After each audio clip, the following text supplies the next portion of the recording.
Vendredi 3 juin 2016, c'est la salle de conférence de l'hôtel Pullman Abidjan Plateau qui a été le lieu approprié pour abriter la cérémonie de lancement de la caravane Un étudiant, un ordinateur, une connexion dans le secteur de l'enseignement privé. Initié par l'ANSUT, l'Agence nationale du service des télécommunications TIC, Monsieur Alain Capochichi, président du groupe Serco, agréé par la dite agence pour piloter ce vaste projet qui couvrira tout le territoire ivoirien, s'est fait notamment accompagné par Monsieur Mark Pitchard, représentant de Microsoft Afrique de l'Ouest et Centrale, Monsieur Memel Kakou-Charles, président du RESUPSI, Réseau des écoles supérieures et professionnelles de Côte d'Ivoire, a été l'invité spécial de ce lancement pour parler de l'expérience technologique du RESUPSI dans la mise en pratique des cours à distance via le satellite pour l'ensemble du système éducatif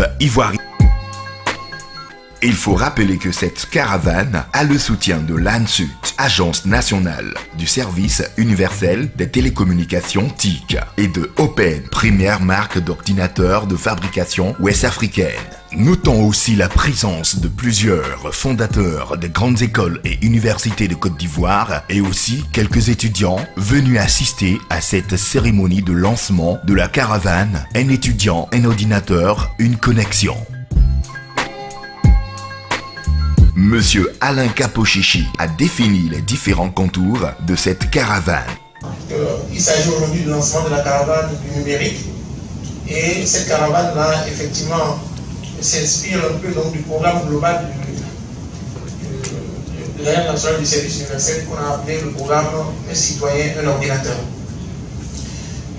Nous avons été agréés par l'ANSUT pour accompagner cette opération et connaissant en fait donc, beaucoup d'expérience dans le domaine de l'éducation, on a choisi véritablement ce segment-là parce qu'on connaît aujourd'hui les enjeux donc, de la mise en œuvre du RND. Monsieur Mark Pitchard, représentant Microsoft Afrique de l'Ouest et Centrale, situe le partenariat qu'a Microsoft avec toutes ces différentes entités qui tournent autour de cette caravane. Il s'est ensuite réjoui que ce projet au début public s'applique au secteur privé. Au niveau de Microsoft, nous sommes partenaires également avec le gouvernement, évidemment, avec ANSUT. On travaille avec ANSUT depuis pas mal de temps sur le projet Un citoyen, un PC. Et on est heureux maintenant de voir que ce programme, ça déclenche au niveau d'un étudiant en PC, d'abord dans le secteur privé, public, et ce programme c'est en marche, comme vous le savez, comme on a été annoncé par avant. Et c'est pas important dans toutes les discussions avec ANSUT, et je crois que c'est la même chose avec Alain. Nous avons dit, mais ce n'est pas une affaire que des étudiants dans les écoles publiques.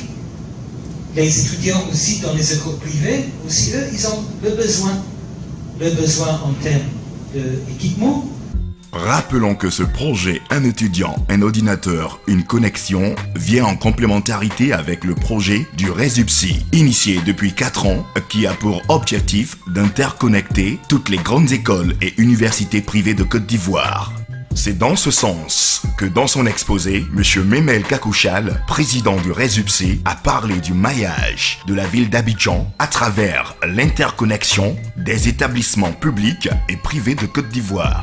Ce qui se fait dans le secteur privé et qui aujourd'hui peut permettre à toutes les universités au niveau national public de pouvoir intégrer ce système qui, dans notre France, est un système principal de collecte pour les présidents d'université.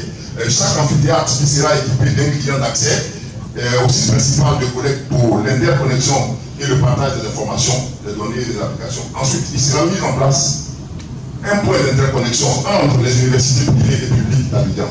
Nous allons schématiser cela comme ce soir. Ce schéma nous donne l'interconnexion d'Abidjan. Il y a l'université Nadia Bourgois, l'université Félix Houphouët-Boigny, l'université de Yopougon et l'université des îles d'Abidjan Sud.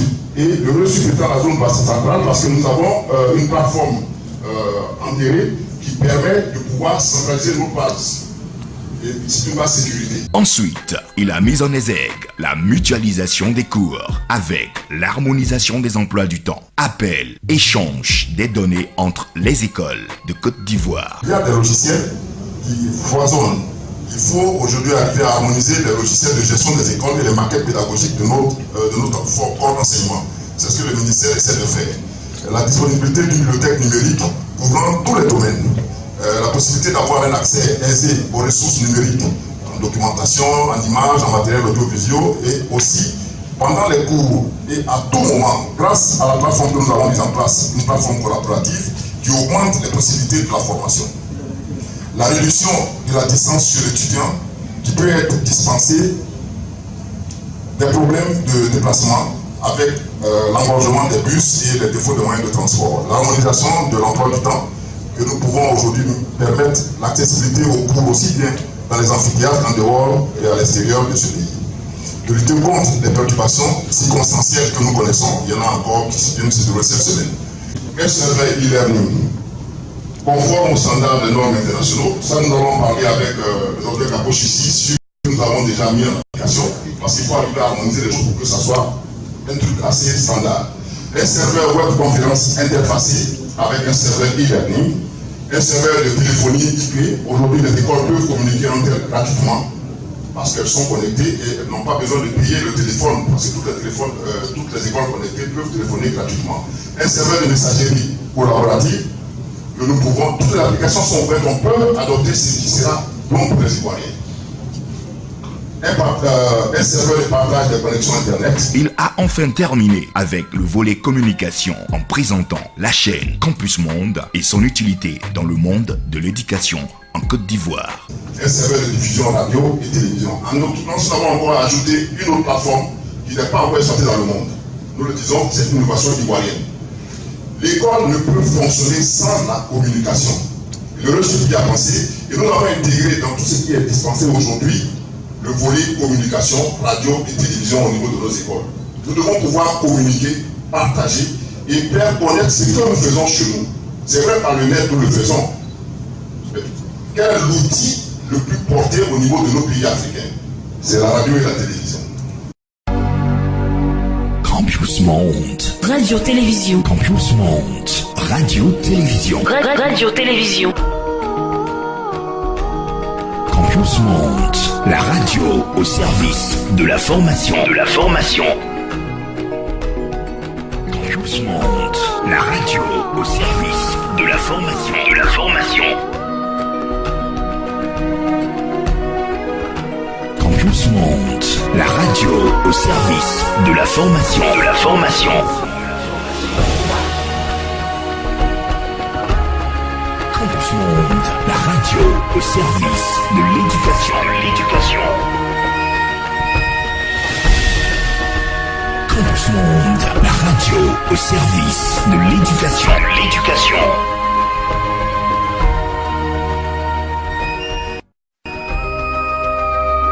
Campus Monde, la radio-télévision au service de la formation professionnelle. 100% éducative.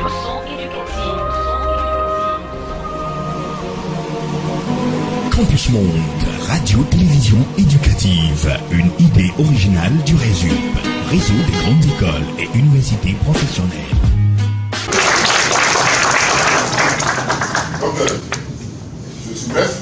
Je dirais que dans tout ce que vous allez mettre à notre disposition, cette chaîne que nous venons de vous présenter, elle est là, vous l'avez vu, ce n'est pas du virtuel. C'est un ordinateur, on peut se retrouver dans ce qui se passe ici. Alors, nous disons que c'est une chaîne pour l'enseignement, pour toutes les écoles de Côte d'Ivoire. Cette chaîne est en rapport direct avec les différents ministères de l'éducation et de l'enseignement de Côte d'Ivoire pour transmettre toutes les informations disponibles au sein de ces ministères aux étudiants, aux enseignants, aux corps enseignants, où des messages peuvent être passés pour que l'école ivoirienne puisse mieux se comporter et puisse mieux se tenir. Et ça va dans l'apaisement du développement de l'économie de ce pays. Comme vous l'avez engagé, il faut aussi tenir compte que pour voir la télévision, il faut des écrans de qualité. Pour écouter la radio, il faut que les instruments que vous allez mettre à la disposition des étudiants soient de qualité. Alors, voici ce que nous vous proposons pour nous permettent de nous fournir des équipements de qualité et nous savons que vous savez bien le faire. Je vous remercie.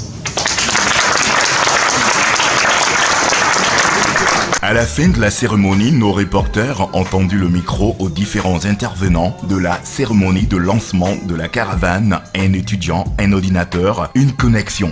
Monsieur Capo Chichi, président du groupe,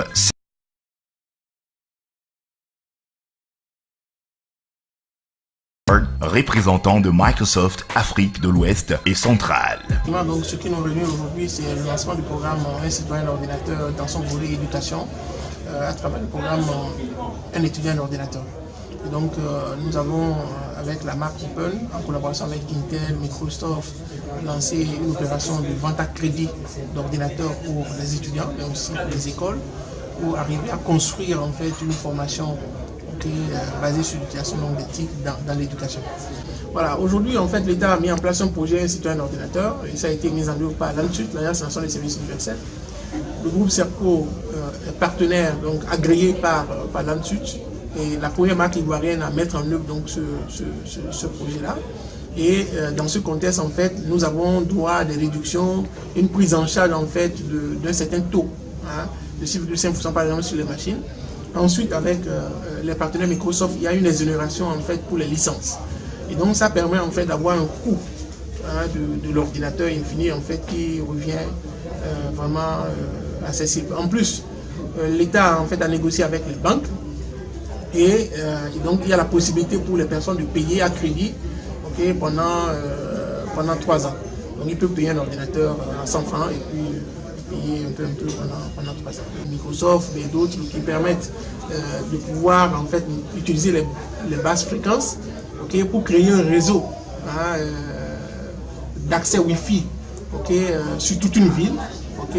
Au Kenya ils l'ont fait, au Gabon ils sont en train de le faire et nous espérons qu'en Côte d'Ivoire, en tout cas avec Open, nous puissions construire cela pour que les étudiants puissent avoir Internet par exemple illimité, 8 mégas par exemple, en payant 1000 francs CFA par mois. Donc ça permet déjà d'avoir une bonne connectivité parce qu'aujourd'hui, l'instantanéité et la connectivité, mais au haut débit, parce que le problème ce n'est pas uniquement une connectivité simple, mais au très haut débit, on parle même du très haut débit maintenant, on n'est plus au haut débit, donc que ça soit dans le quotidien donc, des étudiants. Pour nous, en fait, le RESUPSI en fait, est une bonne pratique.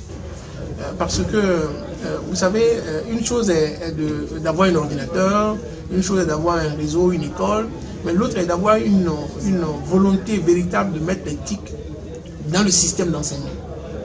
Et je pense que le RESUPSI, en fait, dans la vision du président, mais également dans tout ce que nous avons vu en termes d'infrastructure, intègre cette vision, que l'ordinateur ne doit pas juste garder pour l'étudiant, mais ça doit pouvoir l'aider pour devenir acteur de sa formation.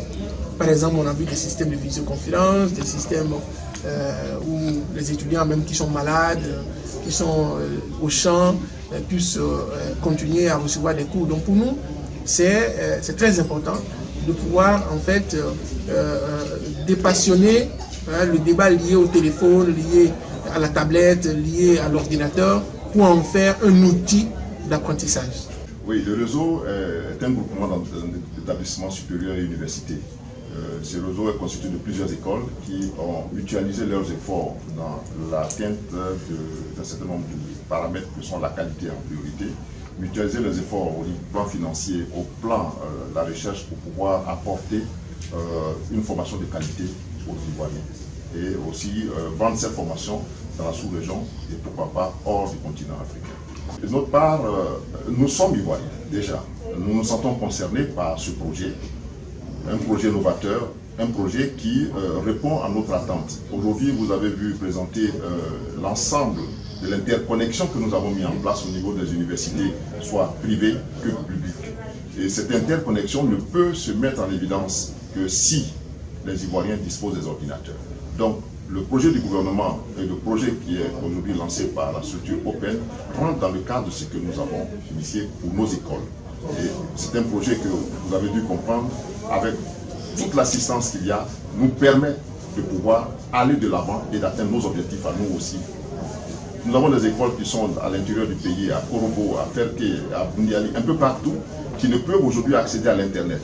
Aujourd'hui, un cours qui se fait à Abidjan, au niveau d'une école du réseau, peut être transféré dans toutes les autres écoles de Côte d'Ivoire. Et c'est ce qui nous amène aujourd'hui à dire que nous avons des emplois du temps mutualisés. Ces emplois, aujourd'hui, les emplois du temps sont des emplois du temps communs pour plusieurs écoles. Vous avez aujourd'hui, c'est un gain potentiel parce que les coûts de réduction au niveau de l'enseignement sont reconnus. On est tellement fiers d'être partenaire avec Open parce qu'un Ivoirien, lui il est béninois, mais ici présent en Côte d'Ivoire, avec une solution, avec telle technologie africaine, on est fiers de voir cette partenariat avec lui. Ce que je peux dire au niveau de Microsoft, c'est que nous, on croit énormément dans le programme de l'éducation. C'est pour ça qu'on soutient Open. Et oui, c'est vrai qu'on fait tous les efforts pour accompagner le partenaire, pour assurer aussi, pour rendre la machine abordable pour les étudiants. Alors ça, c'est l'effort qu'ils sont en train de faire au niveau de Windows, et aussi d'offrir la possibilité à tous les étudiants sur les universités privées d'avoir des licences ou accès à Office 365 gratuitement. Il n'y a pas question d'obsolète, c'est pas question qu'on mette en Afrique les versions de nos logiciels de notre suite bureautique obsolète, absolument pas. Les dernières mises à jour de ces logiciels qui sont à fur et à mesure, on va être mises à jour automatiquement en ligne. C'est comme ça. Non, il n'y a pas question qu'on utilise les logiciels obsolètes pour ces projets. Rendez-vous a été donné au grand public le vendredi 8 juin 2016 au sein du groupe Serco 6 à Cocody de Plateau-les-Vallons pour l'inauguration de son premier showroom par le vice-président de Intel Corporation.